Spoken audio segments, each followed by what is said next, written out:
Di meja. Iya.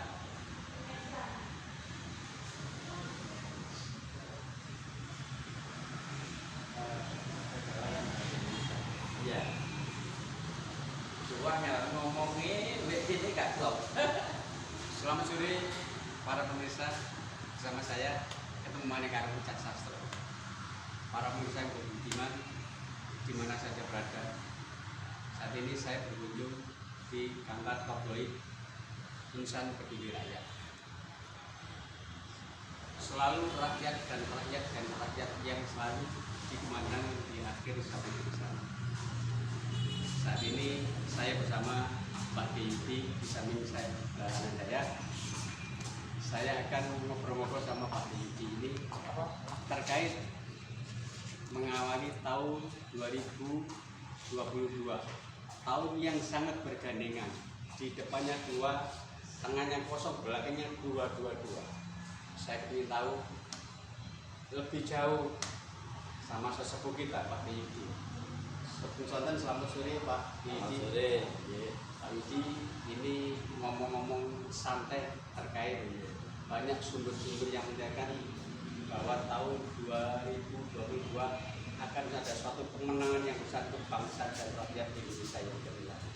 Tapi terkait itu, saya gunda Pak Yudi adanya satu pemimpin-pemimpin kita di banyak media online, banyak yang satu dilaporkan, yang satu dilaporkan dan yang lain dilaporkan. Akhirnya apa yang menjadi satu wacana atau tidak ada orang sepuh bahwa tahun 2022 akan tahun kejayaan Indonesia. Saya terkait, saya ngobrol Pak Yudi, apa yang jenengan ketahui untuk teman-teman atau rakyat yang bukan menjadi suatu pilihan kata rakyat ini bukan menjadi rakyat yang baik, ternyata dari awal sudah ada pemimpin-pemimpin kita yang dilaporkan. Terima kasih. Jadi saya akan mundur sedikit. Berawal dari turun. Turuna itu dari kalimat tur tafakur nunurut nama. Jadi kita suruh bertafakur nurut pada ajaran Nabi pendahulu. Kenapa demikian? Ada peristiwa 20 tahunan yang harus kita urut Jawa itu 45, lalu 65 itu PKI ya, 85 Petrus, 2005 ya 2005 apa peristiwa tsunami Desember 2004, kelanjutannya 2005. Nanti 2025 ada peristiwa raksasa juga. Tapi sebelum 2025 ada angka 15. Ana caraka data sawala padha jaya nyo. 2020 kita ditunjukkan hati-hati. Ditunjukkan dengan corona. Jadi intinya kalau kita selama ini ketakutan dengan begitu ada kalimat corona, ada satu tidak corona. Tapi di sisi lain tadi Pak Yudi, corona ternyata artinya sangat beda dari yang selama ini kita takuti. Nah, tapi yang jelas itu. Jadi kita bertafakur menurut ajaran undang-undang kita. Kenapa kita diingatkan itu?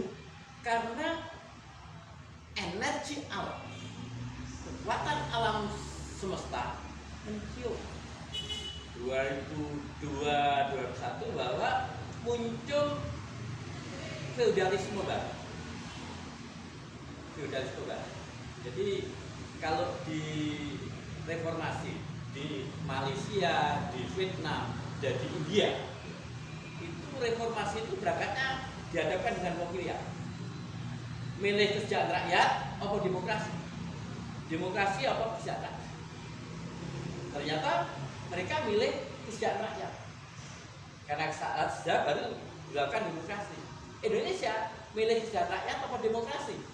Reformasi milih demokrasi. Berarti adanya suatu pemimpin-pemimpin yang ditugaskan itu untuk memberi suatu ekonomi rakyat dan rakyat. Iya, di negara lain.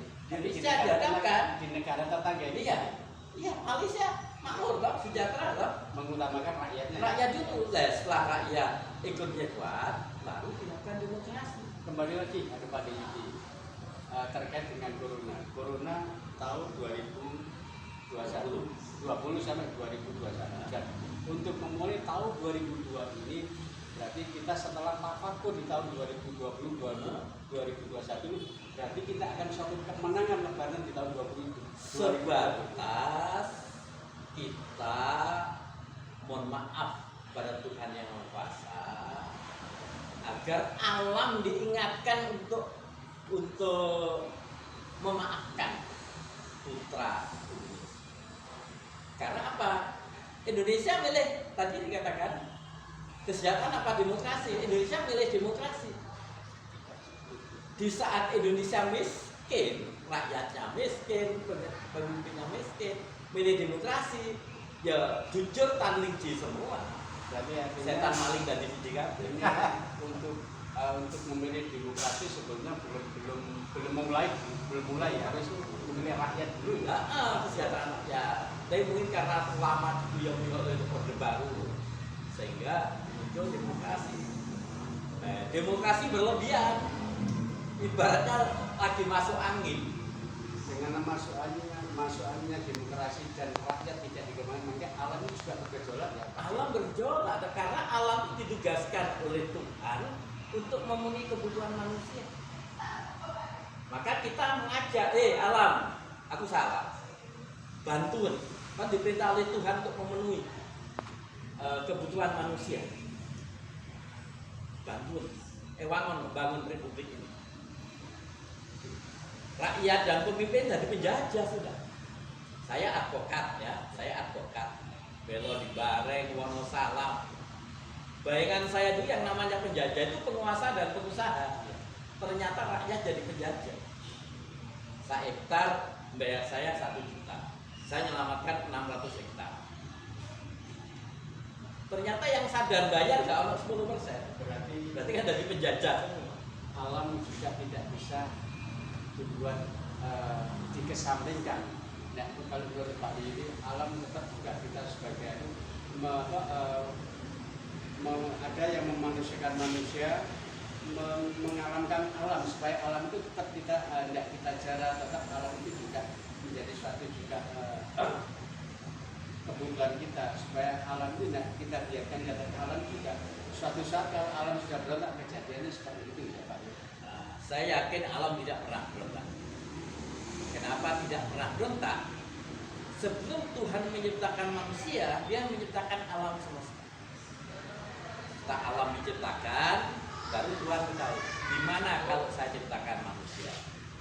Ya Tuhan, kaitannya dengan tanah tanggung jawab saya. Menciptakan lampu kemudian. Ya Tuhan, kaitannya dengan air tanggung jawab saya. Diciptakan ginjal dan kantong kemih. Ya Tuhan, kaitannya dengan api tanggung jawab saya. Diciptakan jantung dan usus kecil. Ya Tuhan, kaitannya dengan angin tanggung jawab saya. Diciptakan paru-paru dan usus besar. Ya Tuhan, kaitannya dengan matahari tanggung jawab saya. Diciptakan hati dan usus.